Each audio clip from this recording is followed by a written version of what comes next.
Tutankhamun's death mask.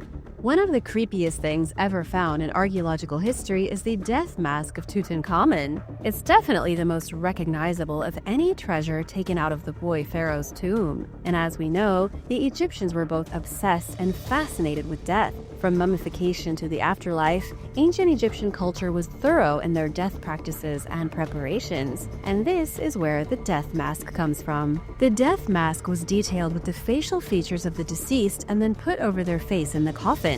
The mask was supposed to help guide the soul of the dead back to where their physical body was buried. And if anything ever happened to the corpse, the mask would be a safe place for the soul to hide. It's all kind of bizarre, especially the face on the death mask. According to historian Dan Snow, the Egyptians made an idealized portrait of their ruler in what he calls the Instagram face. The face would be made to look its best and covered in gold metal. That way it could last forever. And in the case of Tutankhamun, his mask certainly did last forever. It's currently sitting in the Egyptian Museum in Cairo and is one of the most recognizable relics in the world. The Baalbek stones.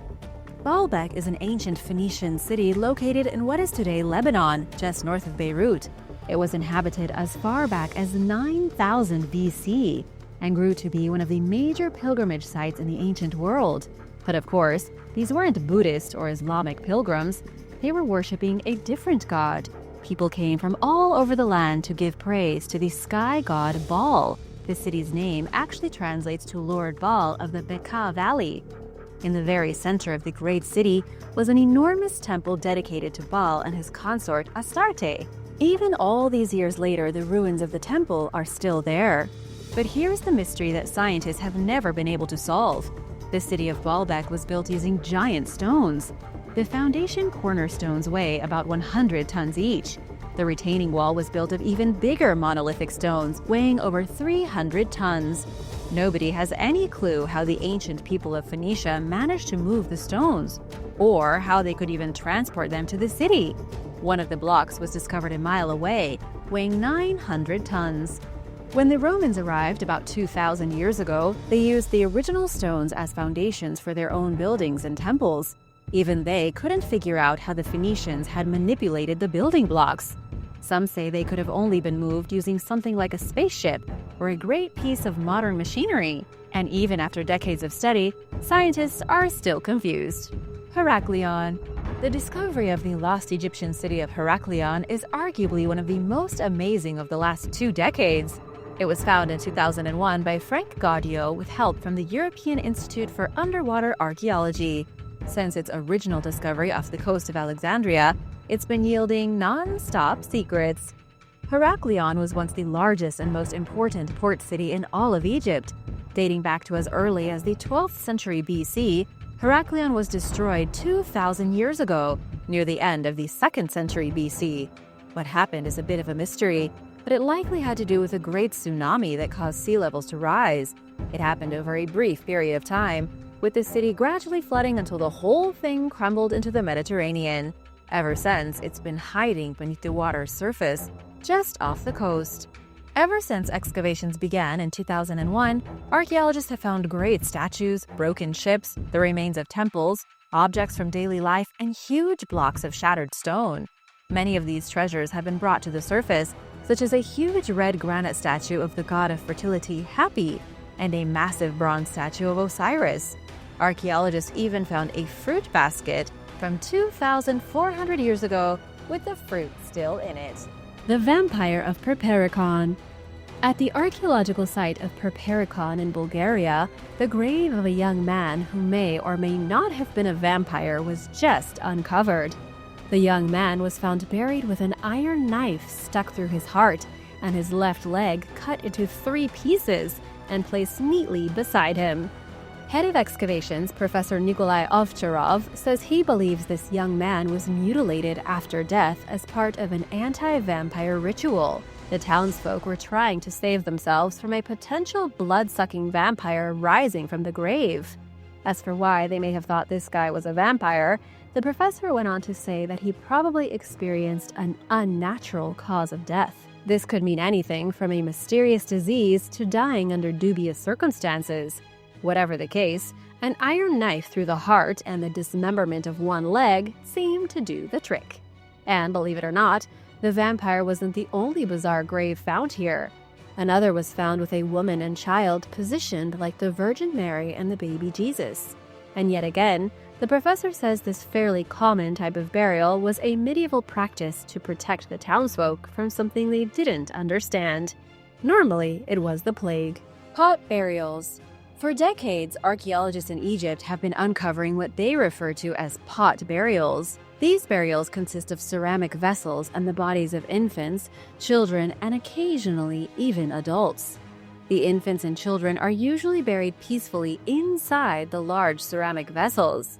But as for the adults, their skeletons have been found folded into these small pots in a rather unnatural way. For a long time, archaeologists couldn't figure out why this strange burial practice even existed.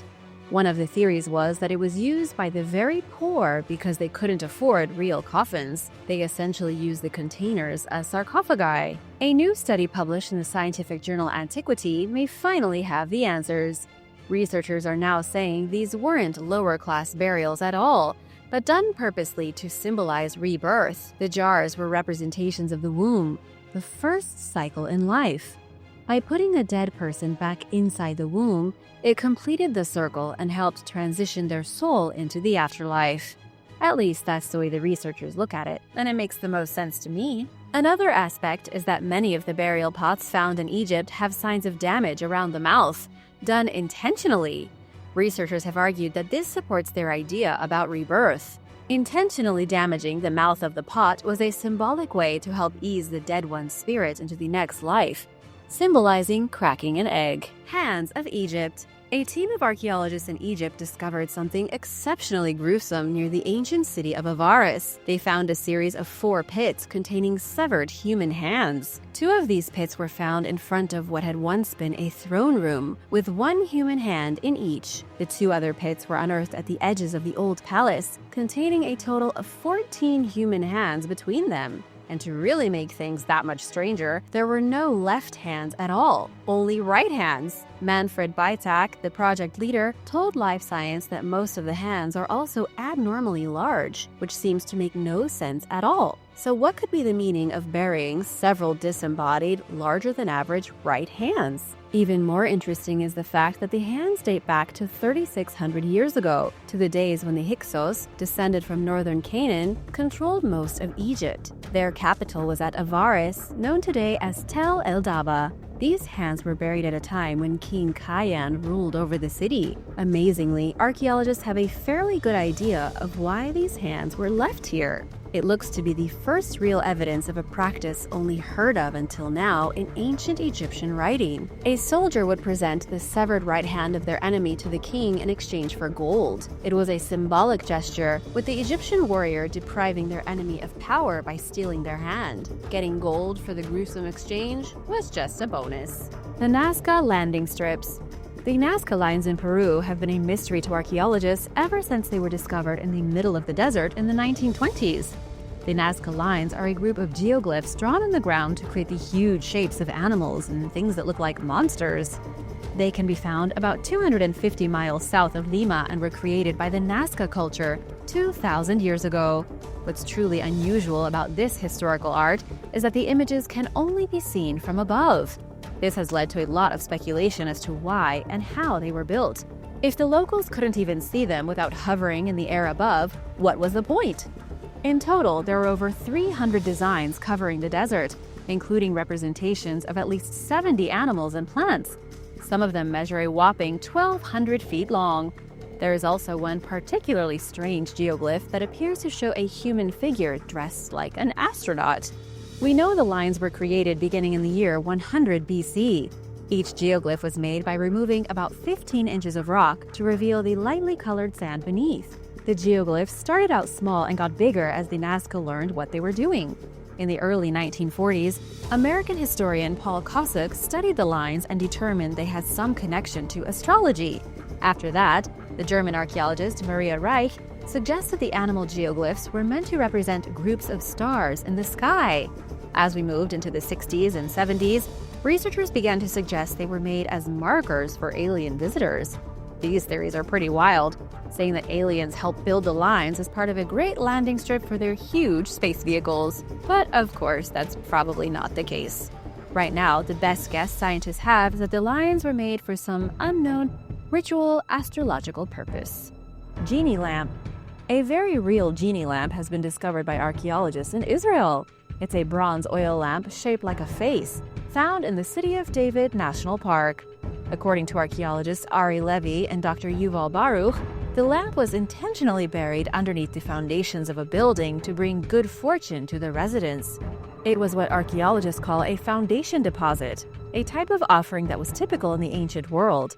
People would deposit special items in the foundations of buildings as they were being built, which were supposed to bring them good luck once their houses were complete. They could be buried under the floors, under the cornerstones, or wherever seemed appropriate. But this is the first time a genie lamp was found as an offering in Israel. It dates back to the Roman period, around the destruction of Jerusalem in 70 AD. However, even though it's being called a genie lamp, we don't know if the people who left it beneath the structure really thought there was a genie living inside it. The truth is that in the Middle East 2,000 years ago, genies were serious business. They were called jinns. People believed they could dwell in any inanimate object, from a stone to a tree to a lamp. They possessed all kinds of powers and could ruin a person's life with their evil magic. It may very well have been that whoever left the lamp underneath the structure thought there was a jinn in it, and that by trapping it there, they would be protected from evil spirits and granted good luck. Makes sense to me. Ancient burial mounds. Back in 1865, the Big Barrel Mound was excavated in East Kazakhstan. Archaeologists discovered the burial plot of a noble, buried with 17 horses. Everything was found in almost perfect condition because of the permafrost that kept all the dead bodies frozen. Then, in 1999, archaeologists revisited the site and uncovered a new burial mound, in which they discovered the body of a man, a woman, and 13 horses.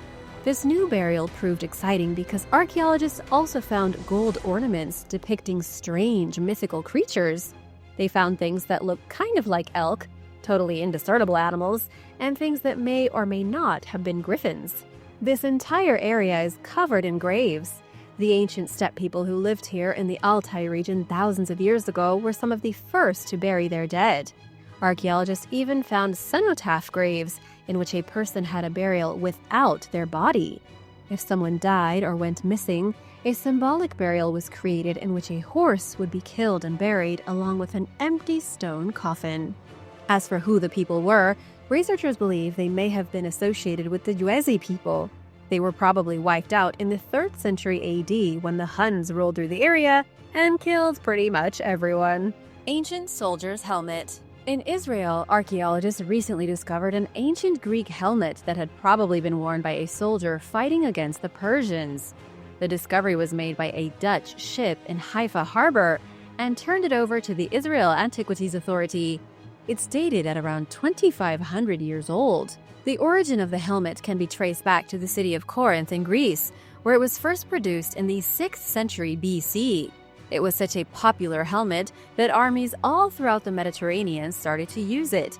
It became known as the Corinthian-style helmet. It's the exact thing you think of today when picturing a Greek warrior. This particular helmet was fabricated from just one sheet of bronze using heat and a hammer. It provided ultimate protection for the warrior's head while being light enough not to burden their neck. The director of the Israel Antiquities Authority's Marine Unit, Kobi Sharvet, says the helmet likely belonged to a Greek warrior stationed on a warship in the bay. This was back when Persia controlled much of the Middle East. They tried to invade Greece twice, with the first invasion being thwarted in 490 BC. The Persians were defeated at Athens at the time. On their second attempt, 300 Spartans nearly took out their entire army in 480. The Persians were beaten back yet again after the sacrifice of the Spartan king Leonidas. In the decades that followed, the Greeks went on the offensive and chased Persia through the eastern Mediterranean. They often used ships in their attacks, and this particular Greek soldier had likely been involved in one of them. How his helmet ended up underwater is anybody's guess. It is quite possible that his head had still been inside it. Neanderthal cannibals. 40,000 years ago, people in Belgium were practicing cannibalism. However, in this case, the people weren't humans as we know them today, but rather one of our many groups of hominid ancestors. The culprits in this case are the Neanderthals, ancient humans who made meals of their own kind, and then even made tools out of their bones. This terrifying revelation was made thanks to a discovery in a cave, where scientists found the bones of old Neanderthals with the marks of butchery. In other words, knife markings on the bones of Neanderthals show that they were cut apart by their own kind. It's possible this practice had a hand in their extinction about 30,000 years ago. According to the lead scientist in this troubling discovery, Professor Hervé Bockerens, evidence shows that whatever happened here was a thorough process. 40,000 years ago, the Neanderthals would skin other Neanderthals just as they would skin animals. They would then cut them into pieces and even extract their bone marrow for eating. The professor went on to say all this evidence suggests some serious cannibalism was going on in the caves of the Old World. The remains of horses and reindeer found inside the same Belgian cave were processed in the exact same way as the human remains. For these Neanderthals, there seemed to be no distinction between man and animal. And in case you weren't convinced, scientists say there were also some recent findings in Spain and France that showed evidence of the same behaviors. Neanderthals, no matter where they lived in Europe, almost always in a cave somewhere, seem to have more in common with Hannibal Lecter than the common person of today. Glastonbury Tor. Some historians believe Glastonbury Tor is the burial site for the mythical King Arthur. Obviously, there's a lot of skepticism surrounding this theory. Nobody knows if King Arthur was a real person, and his burial site has never actually been found here. Glastonbury Tor is a hill in England topped by St. Michael's Tower, which was built in the 14th century. It's a famous landmark in Somerset, thought of as one of England's most spiritual sites. Excavations have revealed habitation going back to the days of the Neolithic people. Archaeologists have found flint tools, Roman artifacts, and other relics spanning a period of over 5,000 years. They even found proof that an original church was built in 1275, but destroyed probably by an earthquake, before the more recent Church of St. Michael was constructed over its ruins.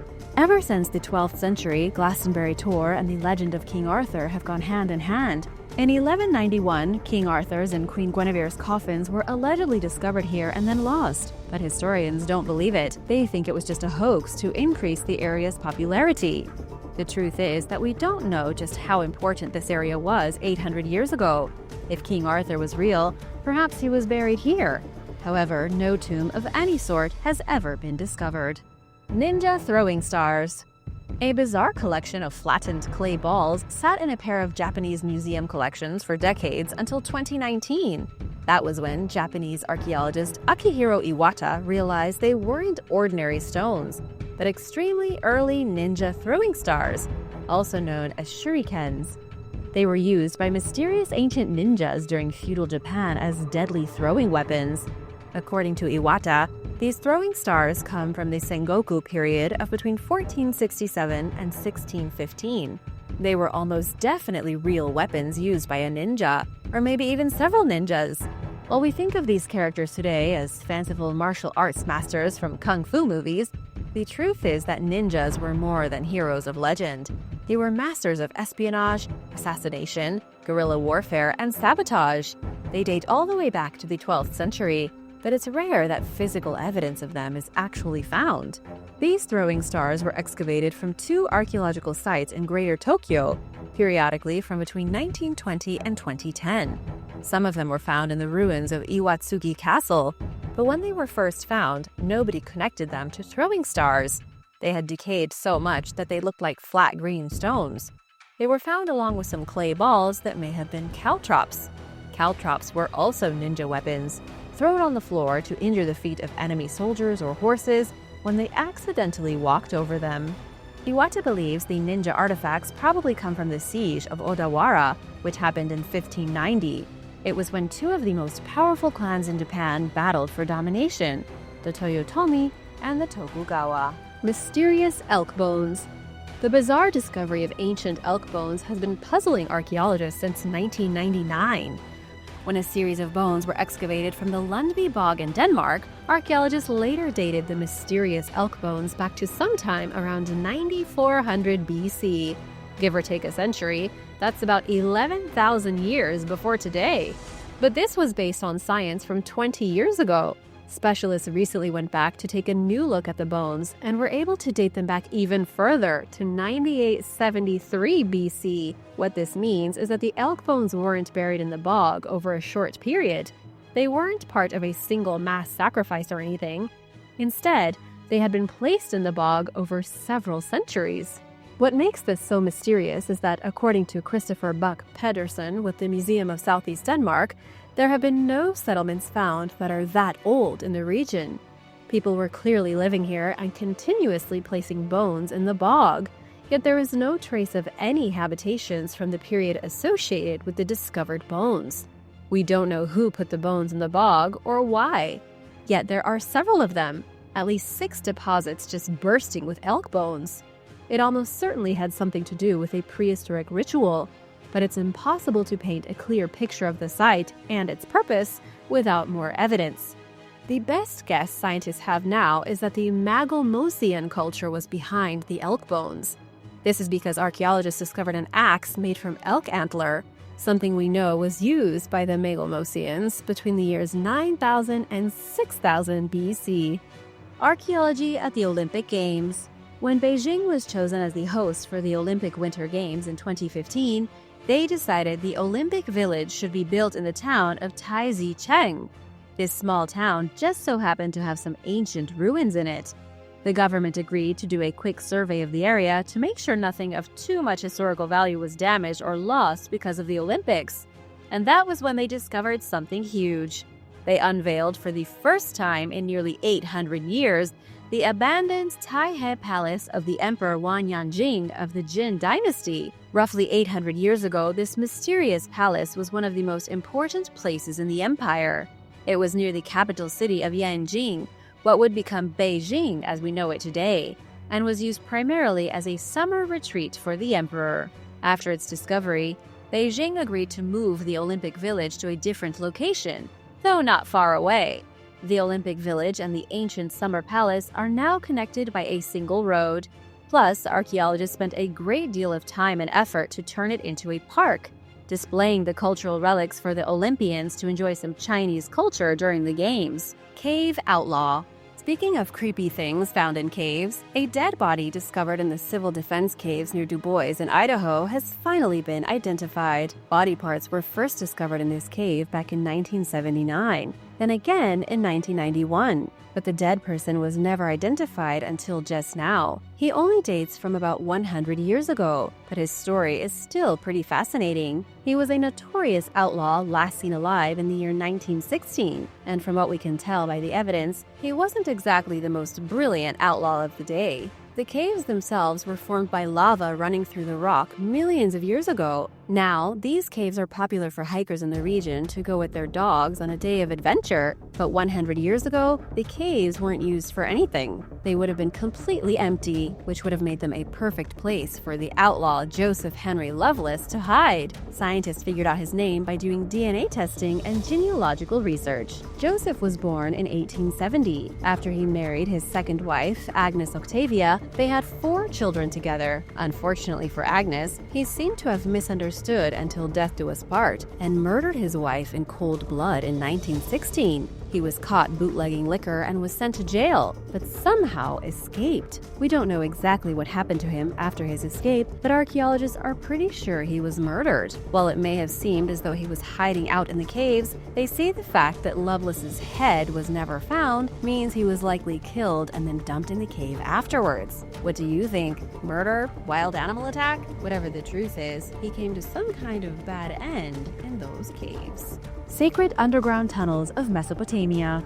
Ani is a mysterious Armenian city whose origin dates back 5,000 years. During the days of Mesopotamia, Ani was renowned for being a city of great splendor and magnificence. It was called the City of 40 Gates and the City of 1,001 Churches. It was also said to rival cities like Constantinople and Cairo. In the 11th century, Ani had a population of roughly 100,000 people. In the years that followed, it became a battleground for the warring empires of Europe and was ultimately abandoned and destroyed. Today, the ruins of Christian churches temples used by Zoroastrians, and crumbled structures archaeologists can't even identify litter the hilltop city. And here's something interesting. In the 1880s, an underground portion of the city was discovered. Archaeologists found a tunnel which led to a labyrinth of corridors, cells, and massive rooms seemingly without purpose. A text was discovered in one of the rooms written in an ancient Armenian language, proving the underground city was very old. Today, we know of at least 823 subterranean structures underneath the ruins of Ani.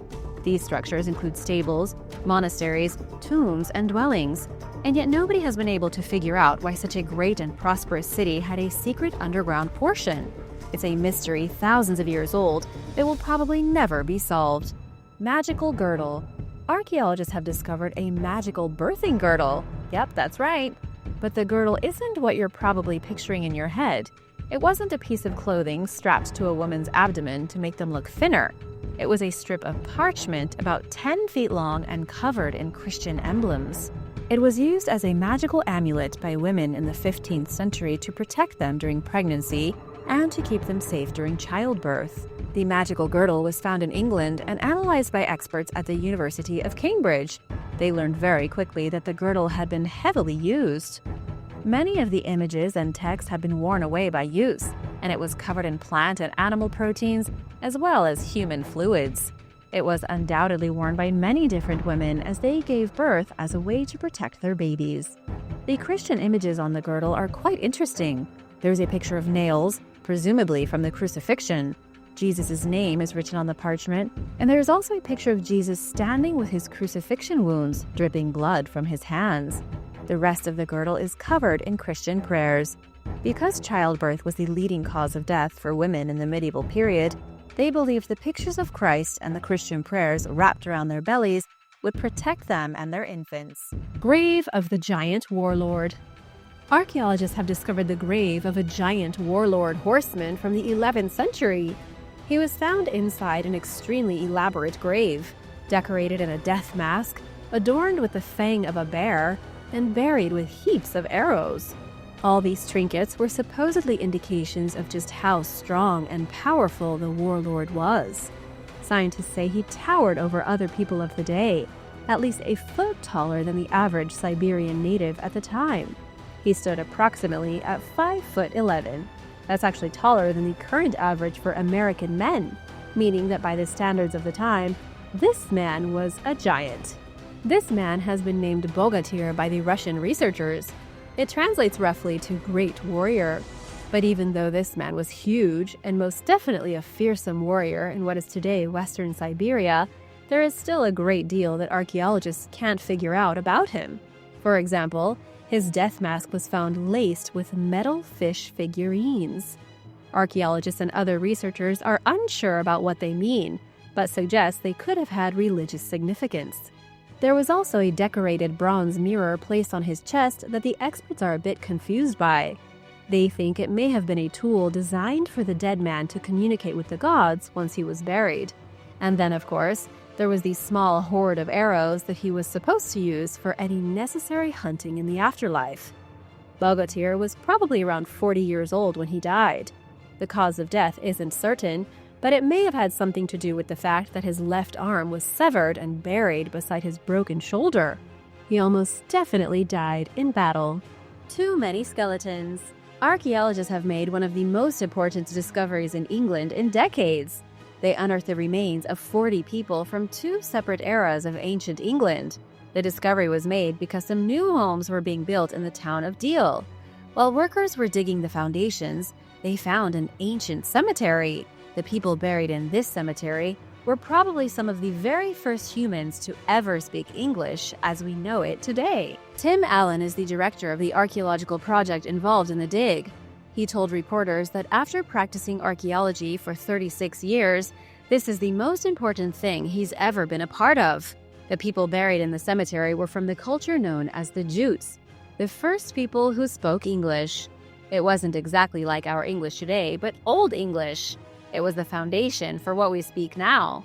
The Jutes are believed to be a Nordic tribe who arrived in the UK after the Romans left. They probably came from the Jutland Peninsula, the piece of Europe that connects Denmark and Germany. They invaded in the 4th century, populated Kent, Hampshire, and the Isle of Wight, and then all of England. It was the Jutes who developed a dialect from the Anglos and the Saxons, smashing it into their own language. They also abolished the Celtic language that was spoken by the original ancient Britons before them. Inside the cemetery here, a very old group of Jutes was found, along with even older Neolithic Britons from 4,000 years ago. A severed head.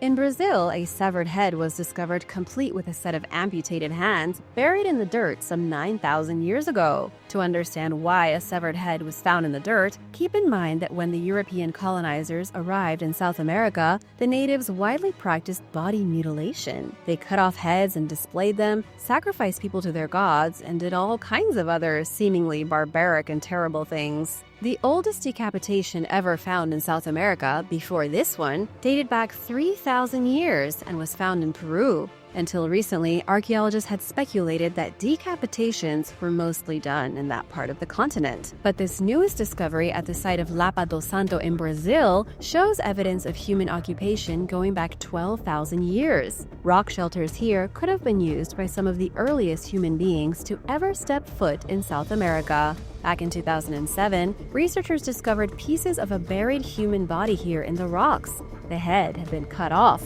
along with the hands, and then the hands placed over the face to cover each eye. It was a very ghoulish thing to discover, though maybe not as sinister as it looks. Experts say it was probably some kind of ritual decapitation, rather than the decapitation of an enemy to humiliate them.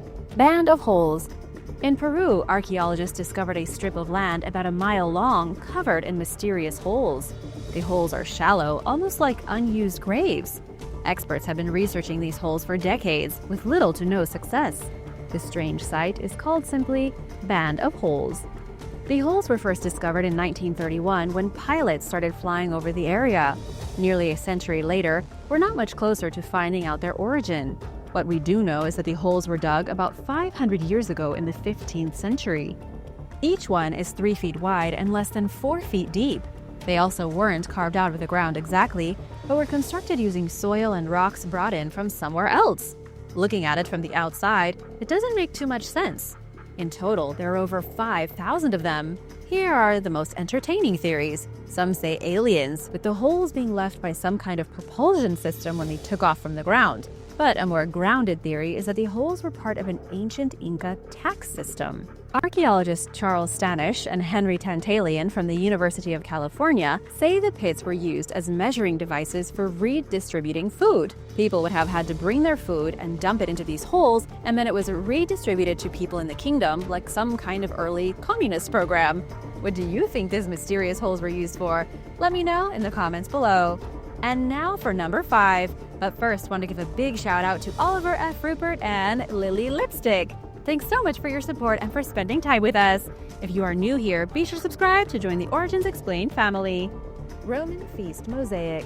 During excavations in the ancient city of Caesarea in Turkey, archaeologists came across a mosaic nearly 2,000 years old.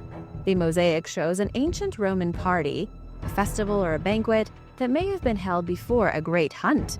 In the mosaic, we can see 2 couples sitting at the very center, some women in the corner dancing to music, a boy with bare feet climbing a fig tree, and a guy blowing on a lute. It may not seem like that great of a shindig by today's standards, but this was the Roman equivalent of going to a club on a Friday night.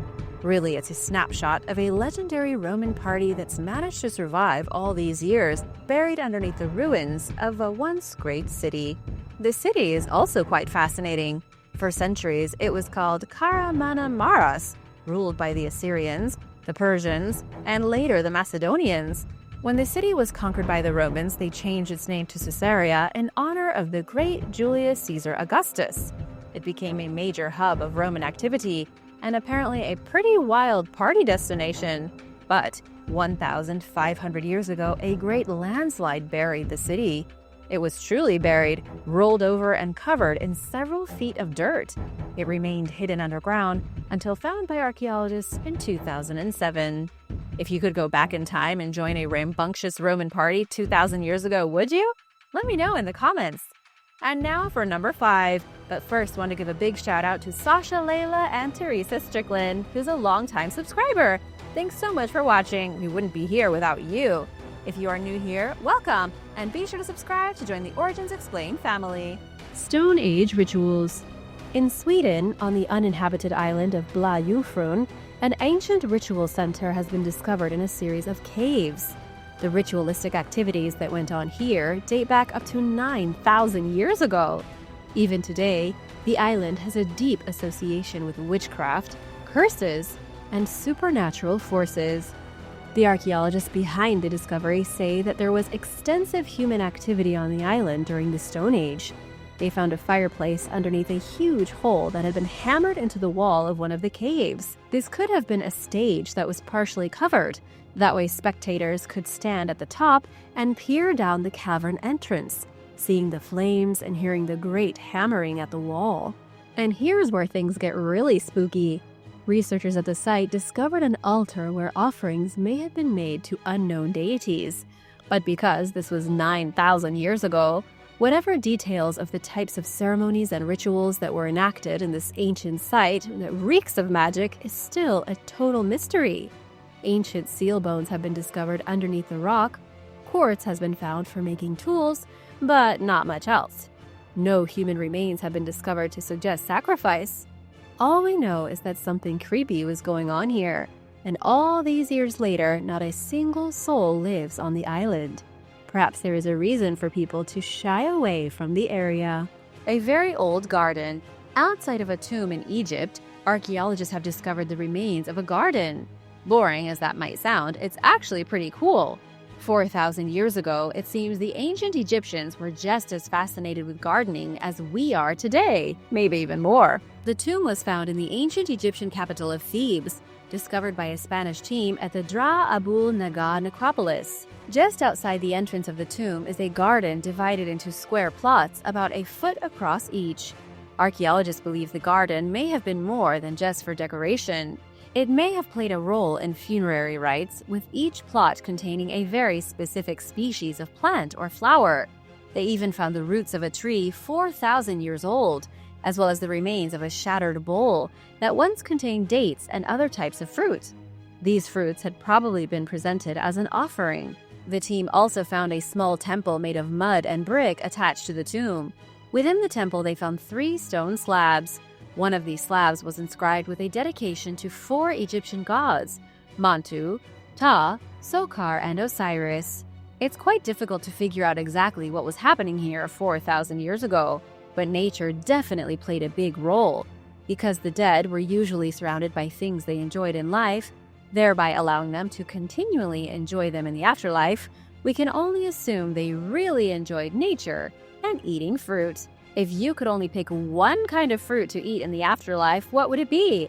Let me know in the comments below. The mummy with the golden tongue. While archaeologists were excavating some ancient graves at the site of Tabosiris Magna in Egypt, they discovered a mummy buried with a golden tongue from 2,000 years ago. According to the professionals, the golden tongue had likely been a tool so that the dead person could speak to the gods in the afterlife. At least, this is what the Egyptian Antiquities Ministry said in an official statement after the discovery was made. They believe the individual buried here may have had speaking difficulties in life. They may have been a mute, had a stutter, or possibly some kind of affliction that would make speech a challenge. By giving them a golden tongue after death, people believed it would have allowed them to speak with Osiris, the god of the underworld. But this still leaves us with a lot of unanswered questions. For example, why would the tongue have to be made specifically from gold? We know today that gold is a great conductor of electricity, but it seems like the ancient Egyptians thought gold was also a great conductor of the voice, from a corpse all the way into the afterlife. And now for number 4, but first, it's shout-out time! Big thank you to Brandy Hines and Aisha Cupido. Thanks so much for watching and supporting Origins Explained. We wouldn't be here without you. Be sure to subscribe if you haven't already, because we have lots more archaeological discoveries coming up. Ancient Abu Dhabi. In Abu Dhabi, archaeologists with the Department of Culture and Tourism recently discovered the earliest known building anywhere in the United Arab Emirates. The building has been dated to 8,500 years old. This makes it 500 years older than anything else ever found here. The ruin was uncovered on Gaga Island. Almost 10,000 years ago, this place wouldn't have been the inhospitable desert it is today. It would have been a fertile coastline, one so enticing the Neolithic hunters settled down and built some of the very first human settlements. Before the discovery of this ruin, the oldest structure in the UAE was on the island of Marawa. Looking at both of these discoveries, it's pretty clear that the islands near Abu Dhabi were a gathering point for early humans. But that's about as much as we know about the ancient people who lived here. The ruin is nothing more than a few crumbling walls. Nobody knows who made it, how long the community on the island lasted, or where they went after. The Vindolanda Tablets. The Vindolanda Tablets, also sometimes called the Vindolanda Letters, were discovered at the ancient Roman fort of Vindolanda in England. Each of the tablets is a thin piece of wood roughly the size of a postcard. Each one was used by a Roman soldier garrisoned at the fortress to write a letter home to their family on the other side of Europe. The letters were written between 85 and 130 AD. There have been plenty of other tablets like this found throughout ancient Rome, but never in such abundance as at Vindolanda. They were made from imported spruce or larch wood, smooth to make writing easier, and even scored in the center so they could be folded without the mailman reading the contents. The letters found in the fortress were written by soldiers, officers, wives, merchants, slaves, and anyone else who lived in its walls that could write. They wrote only in Latin, and they weren't very good at it. Archaeologists translating the tablets found that people used extremely poor punctuation and frequent improper spelling. It could be compared to how people today rarely use proper grammar while texting. In total, 1,300 tablets were found at Vindolanda. Why they never got delivered is still a mystery. An Aztec dog skull.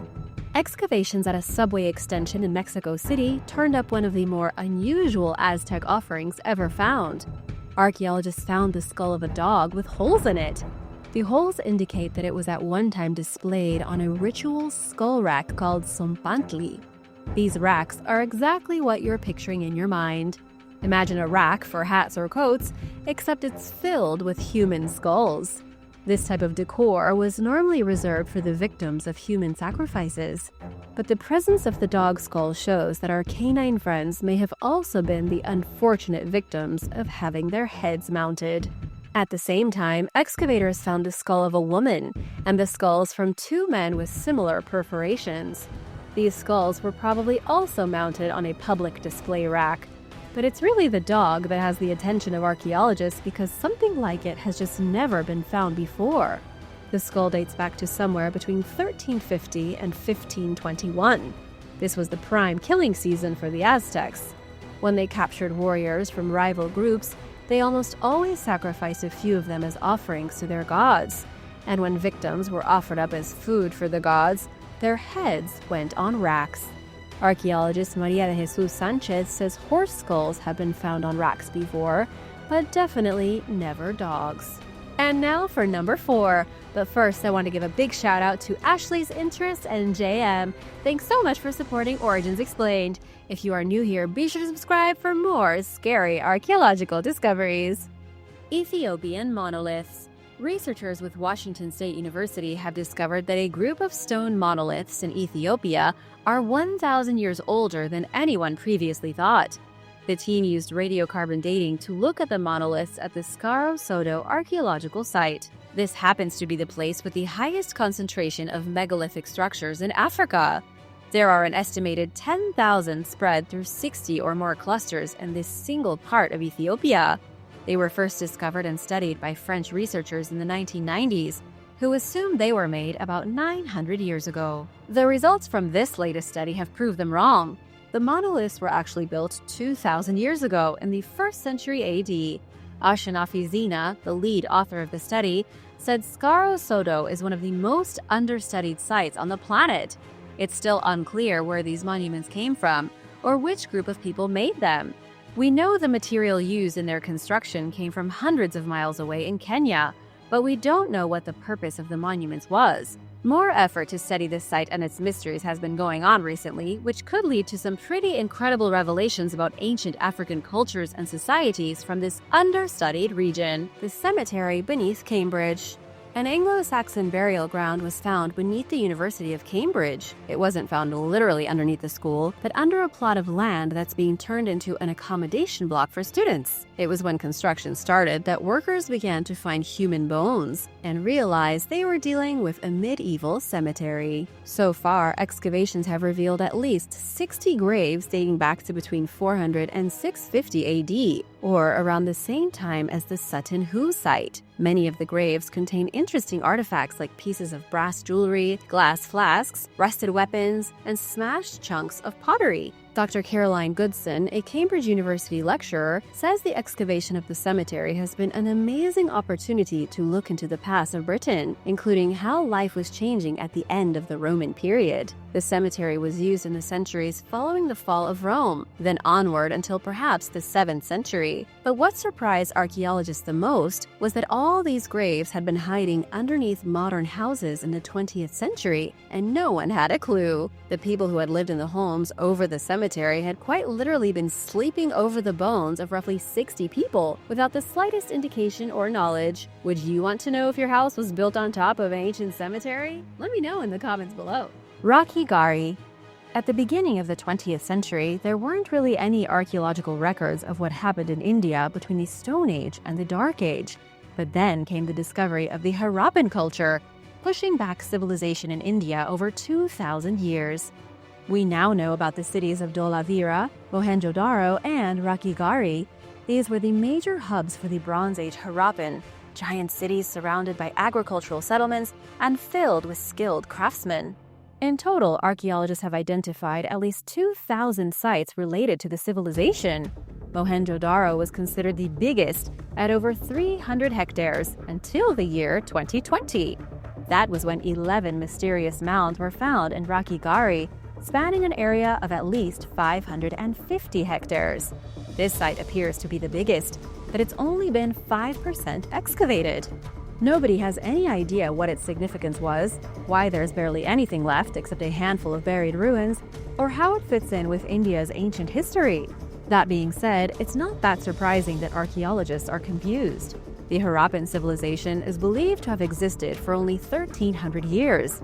They appeared in 3300 BC and disappeared into thin air in 2000 BC. Almost everything they built has already deteriorated and been lost to time. Ancient Roman Cemetery. Workers in Gaza stumbled upon an ancient Roman cemetery 2,000 years ago. Over 20 mysterious graves were found near the shoreline of the northern Gaza Strip in the midst of constructing a housing project.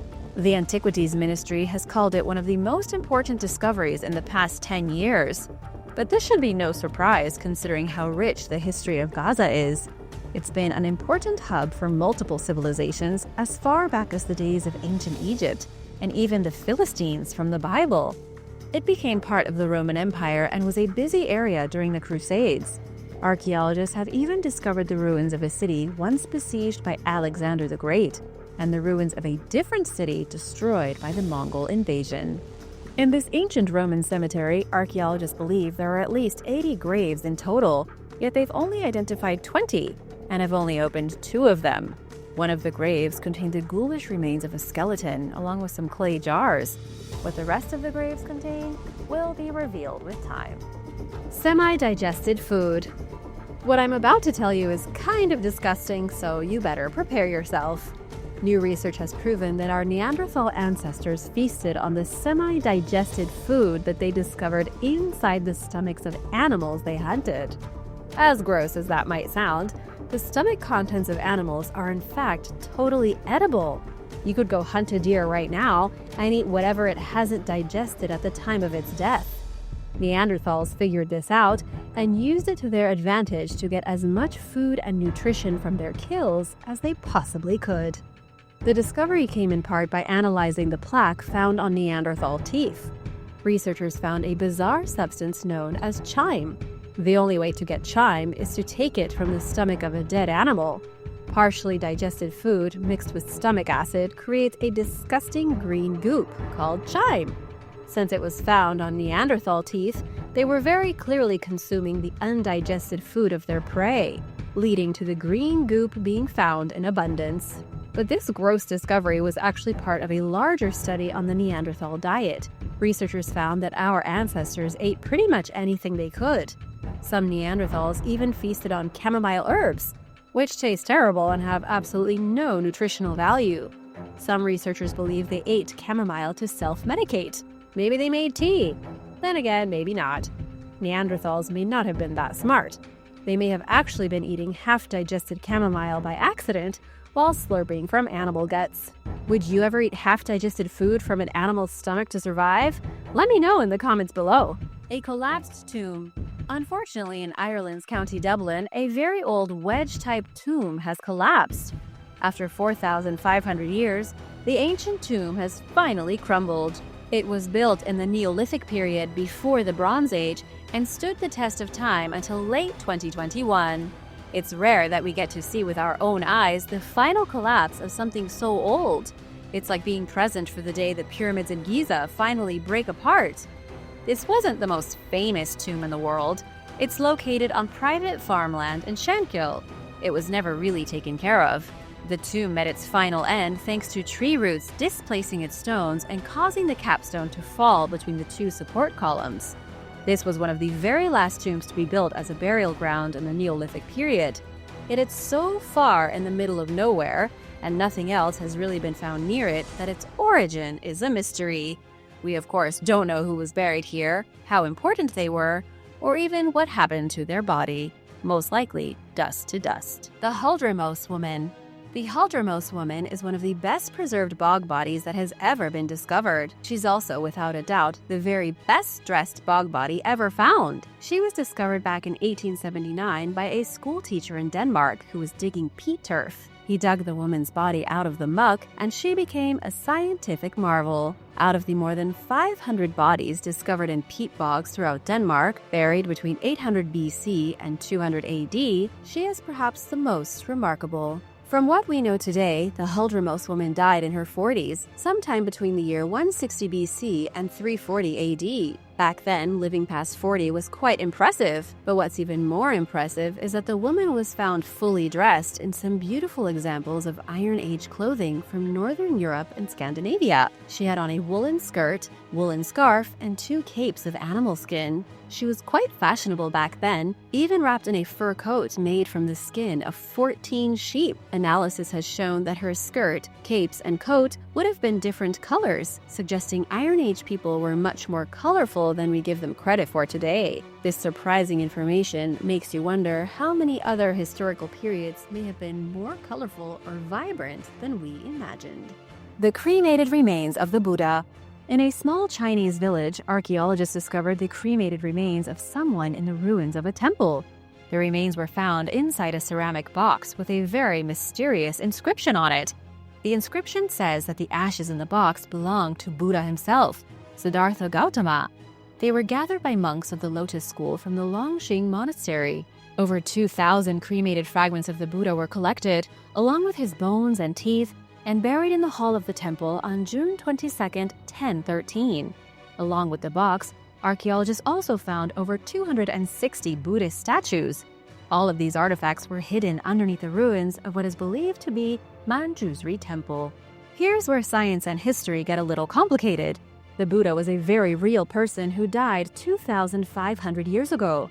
But according to reputable sources, this wasn't the only discovery ever made of some human remains alleged to belong to the Buddha. A skull bone was discovered inside a gold chest in China a few years ago, also from the Buddha. It happens all the time. This case is a little different because the remains are cremated. They were also gathered over a period of 20 years by a pair of monks named Yun Qiang and Shi Ming. We know that Buddha was cremated at Kushinagar, but what happened to those ashes afterwards is a total mystery. They could be in the box, or they could be somewhere else. Sunken treasure. An amateur group of freedivers stumbled upon a mysterious golden treasure in 2021 at the bottom of the Mediterranean Sea. They were swimming along the Spanish coast when they came across coins from 1,500 years ago. It proved to be one of the largest hoards of Roman coins ever discovered. The divers, Spanish brothers-in-law Cesar Alcalá and Luis Pardo, found the stash of gold while on vacation with their families. They had rented snorkeling equipment, never anticipating that they would find actual treasure. But they did. 53 gold coins in total, dated by archaeologists as coming from 364 to 408 AD. This was at the very end of the Roman Empire when it was in a steep decline. The coins were in such good condition that archaeologists were able to read the inscriptions on them very easily. The faces of the Roman emperors minted on the coins were also clear as day, showing emperors such as Honorius, Arcadius, Theodosius, and Valentinian I. The only thing researchers need to figure out now is how the coins ended up at the bottom of the sea. Maya altars and snake kings. In the jungles of northern Guatemala, archaeologists have discovered a carved stone altar in the ancient city of La Corona. The altar dates back 1,500 years to the days of the Maya and is the oldest relic of its kind at La Corona site. It comes from the classic Maya period, between 250 and 900 AD. Researchers with the National Museum of Archaeology and Ethnology in Guatemala City did an analysis of carvings on the altar. They seem to show the origin of the Canul dynasty, which went on to rule the Maya lowlands for about 200 years. The altar shows a previously unknown king named Chak Tuk I Chak. In the carving, he's seen carrying a double-headed serpent, which makes perfect sense. After all, the rulers of the Canul dynasty were known as the Snake Kings. The Snake Kings were feared throughout all of the Maya world. In the year 562, the capital of the Maya Empire, Tikal, fell under the forces of the Canul dynasty. But even though we have found traces of these powerful and mysterious people throughout most of the old Maya world, we still know very little about them. They were likely an ambitious force in the south that decided to push up and take over the entire empire, succeeding in some places, and then ultimately vanishing by the year 900. Iron Age teenagers. In the remote Tarbagatai Mountains of Kazakhstan, archaeologists recently excavated a burial mound known as a kurgan. It held the remains of 2 teenagers from the Iron Age, a pair of kids who died 2,700 years ago. They were part of the Saka, a group of nomads who spoke Iranian and were closely related to the Scythians of Central Asia and Russia. The Scythians vanished around the 2nd century BC after dominating the region for 600 years. The teenage girl was about 16 and her grave had been heavily looted, but her skeleton left undisturbed. The other teenager was a 19-year-old male wearing gold around his neck. He was also equipped with a gold dagger and a gold-plated quiver still containing a few arrows with bronze tips. Both teenagers were buried in the finest garments of their day, pretty much blanketed in gold beads and left with miniature gold deer heads. Almost all the girl's grave goods had already been stolen, but the boy's goods were still there. It looks like the grave robbers missed him as they were hastily digging up the ground. Sadly, we don't know who these people were or what relationship they had with each other. They could have been a young couple, perhaps warriors, judging by the weapons in the boy's grave. They may also have been prominent members of the Saka society, which could explain why they were buried with so much gold. The Saka didn't leave behind any written records, so discoveries like this are almost always impossible to truly understand. A Mesolithic sanctuary. A very strange sanctuary from the Mesolithic period, about 9,000 years ago, has been discovered by archaeologists in Poland, specifically in western Pomerania by archaeologists with the Institute of Archaeology and Ethnology in Szczecin. A whole heap of bizarre artifacts has been found here, including an ancient hut that contained a fragment from a meteorite. Archaeologists also found what would have been regarded as a magical staff made from antlers and decorated with bizarre motifs, and a bone spear engraved with strange symbols. All this evidence point to this strange sanctuary being a place where the ancient inhabitants engaged in their ritual ceremonies. We don't know what exactly went on here in terms of religious activity, but the researchers are pretty certain the whole area was ruled over by shamans. With the meteorite fragment, some bundles of pine, birch, grass, and bone, as well as other ritual items, this was clearly a ceremonial hub. Rituals probably pertained primarily to astronomy, having to do with the stars and the constellations, but the exact truth of what happened in this mysterious place is still unknown. Germany's Ring Sanctuary.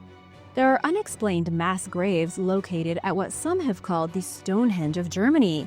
It's located in Pomelte and has been found to contain evidence of ritual human sacrifice. The site itself is a ring-shaped sanctuary composed of circular ditches, earth walls, and tall wooden pillars. It was built about 4,000 years ago in the early Bronze Age and had most likely been used for astronomy, the same as Stonehenge in England.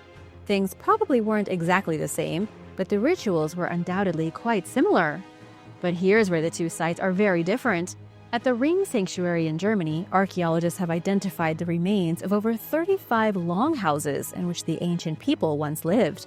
But at Stonehenge, researchers have never actually found tangible proof of houses. That means that people were living right here along the outskirts of the sanctuary. Plus, pits of bodies were discovered in the German sanctuary site. It's unclear if the people found in the pits were victims of sacrifice, but archaeologist Andrei Spatsier thinks so. The thing is that no adult male bodies have ever been found in the burial pits. The only bodies have been those of women and children. As sad as it is, these were normally the people to be sacrificed by Neolithic people to their gods. What's unknown is why the people died, and if they were sacrificed, what the point was. This was supposedly a place of astrology. It makes you wonder if our ancient ancestors weren't sacrificing people to the stars in the sky. Assyrian armor. Archaeologists have uncovered an ancient piece of leather armor made in the style of the Assyrians. The armor is 2,700 years old, but it wasn't found in Assyria. It was found in China. It was discovered in 2013 in a Chinese tomb near the city of Turfan. Archaeologists have described it as a type of waistcoat made of scales. It would have been put on like an apron to cover your front, lower region, sides, and lower back. Dr. Patrick Vertman from the University of Zurich says the armor was very versatile, able to be put on quickly without someone else having to help. It was also a one-size-fits-all type deal, so soldiers didn't need to worry about straps or buckles anymore. The coolest part about the armor is that it's made from scales. The team counted 5,440 small leather scales used in crafting the armor, with 140 larger scales. All these pieces were bound together using leather laces. It would have been nearly impenetrable by arrows and would have protected the wearer from sword slashes. Ritual violence. In 2012, the country of Denmark revealed archaeological excavations where experts found the bones of an entire army. This army had befallen some of the worst ritualistic violence imaginable some 2,000 years ago. Many of the warriors who fell during this major battle fought near the modern Danish town of Skanderborg, and they had been absolutely mutilated. For example, one of the finds was a wooden stick shoved through the pelvic bones of 4 different fallen warriors. Archaeologists also found hundreds of crushed skulls, bones with evidence that they had been cut or bashed, and other gruesome finds.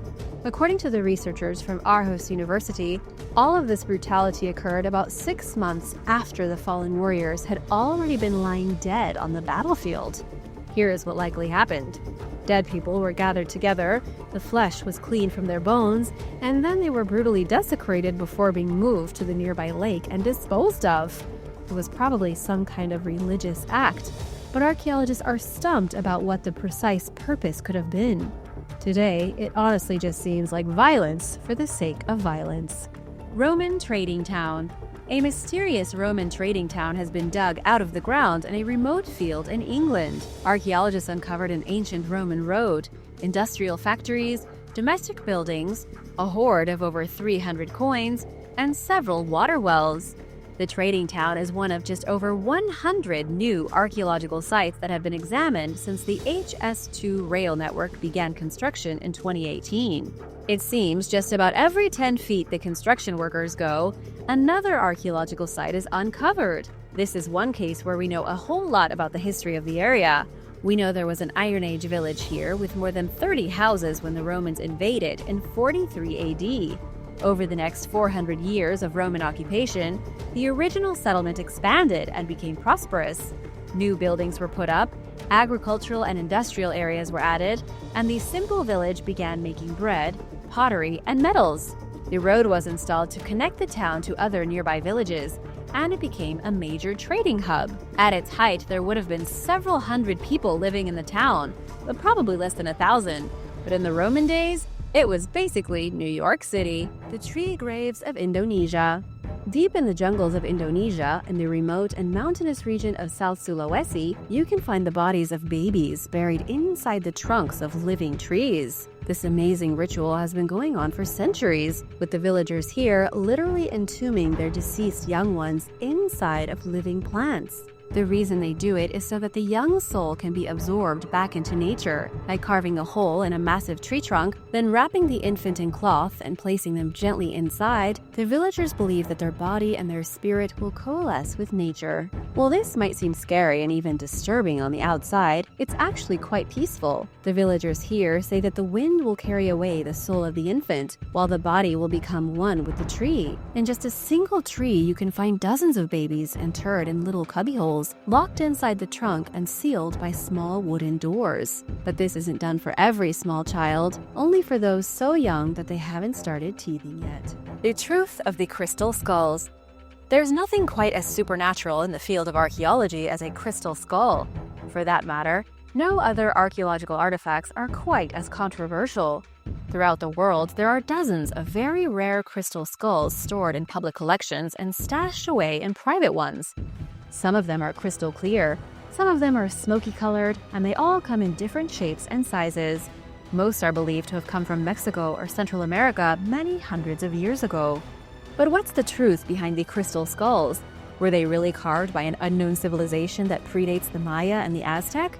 Are they proof of extraterrestrial visitors before the Spanish ever arrived in the Americas? The answer depends on who you ask. Joshua Shapiro, one of the authors of Mysteries of the Crystal Skulls Revealed, says these skulls are ancient computers created by aliens that are able to record energy.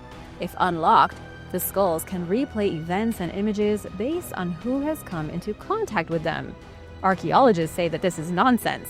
Michael Smith from Arizona State University says these skulls were simply pieces of art made by the Aztec. In the Aztec pantheon of gods, many were represented by skulls. To invoke the power of these gods, they simply carved skulls out of whatever aesthetically appealing and impressive materials they could find. But here's the most shocking truth of all.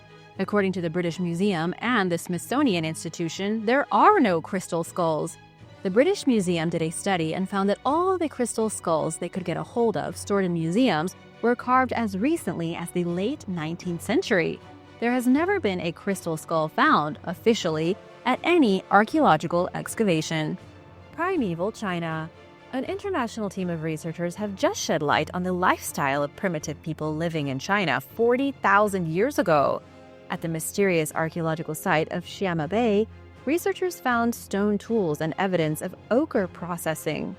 Ochre was a really important color in the ancient world. It's the processing of the ochre that's really got everyone's attention. It shows the ancient people here had figured out how to extract red pigment in huge quantities. Judging by the massive powder archaeologists found on the floor of an ancient house, it's clear it was once used as part of a workshop. The ancient people here would go out and mine chunks of ochre, a natural clay found all over the world. Then they took it back to their dwelling and used stone tools to bash it into powders of different color and consistency. They used the final powdered pigments to paint with. This may not sound all that fascinating, but in the grand scheme of things, it's pretty cool. This was a new technology 40,000 years ago. It shows that people emerging from Eastern Asia and migrating into China's interior were very slowly coming up with their own technologies. It started with stone tools and crude painting instruments and evolved from there. The only bizarre thing about this is that they don't appear to have come up with any other technologies at this particular site. There was no evidence of bone tools, no use of ornaments, nothing except the sudden understanding of how to make red paint. Archaeologists argue this could mean the people here were in the middle of a colonization period. There were likely different archaic groups of humans roaming through the region, all of them with their own unique technologies and skills. It wouldn't be for many thousands of years later that the Homo sapiens dominated the world and technology really took off. Killer Cave of Hades. There is a giant cave in Greece that experts say may have been the inspiration for the Greek underworld known as Hades. This cave had also once been the home of hundreds of people, before it collapsed and killed everyone inside. The cave was first discovered in 1958. It's positively gigantic, nearly 3,300 feet long, and so big that it has its own lake. Archaeologists have found copper artifacts, pieces of pottery, and tools that date back to the Stone Age, 9,000 years ago. Cave dwellers used it as a shelter and also as a cemetery. But all that came to an end 5,000 years ago when it collapsed and buried everyone alive. But just because the cave collapsed didn't mean the locals forgot about it. Researchers believe the cave continued to be used as a burial place and as a location for mysterious rituals. Entering into the collapsed cave would have felt like going into the underworld. It even had its own creepy underground river that may have been the inspiration for the river Styx. It's impossible to say for sure if the cave really was where the Greeks came up with their version of the underworld. But looking at its complex history and the Greek fascination with a subterranean land of the dead, it's definitely the #1 suspect for a real-life Hades. Elite treasure trove. In this small Polish village of Ostrowite, archaeologists found a pair of amber rings, a bowl made of bronze, and an iron knife. All these artifacts were inside the grave of an elite from the 12th century. 900 years ago, this was a quaint Christian community. Excavation work has revealed plenty of graves in the vicinity, but this particular one stands out because of its immense size and because of all the treasure inside of it. Scientists are now saying the individual buried in the grave may have been the leader of the Christians in the town. This mysterious leader and his treasure were not the only things found. In other excavations, archaeologists here have discovered an abandoned settlement on a nearby island, dating as far back as 1160. It was once connected to the main settlement by a wooden bridge. They believe the medieval town was a local center of power up until the 14th century, when it kind of faded away. There were 2 cemeteries uncovered as well, along with evidence of trade. The archaeologists discovered weights for balance scales, coins from Western Europe, and imported items from Scandinavia. Pretty international for not having easy transportation. Thanks for watching! What's the most interesting recent archaeological discovery you've heard of? Let me know in the comments below, and don't forget to subscribe if you haven't already. See you soon! Bye!